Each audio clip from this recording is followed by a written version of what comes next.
Տիկին Մանավազյան եւ այս առողջապահության ապահովագրության ծրագրի հետ կապված ընդդիմությունը շարքում է, ասում են, որ ընտրություններից հետո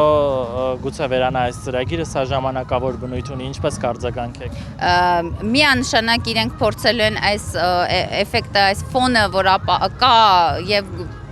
կատարվում է, բնականաբար փորձելու են ստվերեն։ Իհարկե մենք, երբ առողջապահության ապահովագրության նախագիծը քննարկում ենք, մենք ինքներս ենք ասել, որ հասցնելու եւ որպիսի խնդիրներ չստեղծվի, փուլային պետք է այն սկսել կիրառել եւ հաջորդ անգամ, այսինքն սկզբնական փուլից հետո ընդլայնվելու է նաև այդ ծրագրերը, ոչ թե դադարելու է, այլ ընդլայնվելու է այն ծրագրերը եւ այն ծավալը, որ այսօր կա եւ այսինքն որոշ հիվանդություններ, դեղորայք եւ այլն ավելի լայն մասշտաբ է ունենալու եւ ընդլայնվելու է, ոչ թե հակառակը կանխվելու է, իսկ իրենք փորձելու են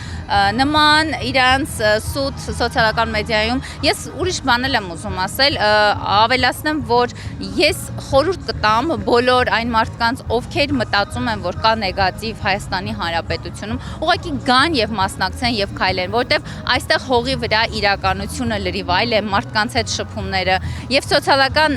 դաշտում, երբ տեսնում ես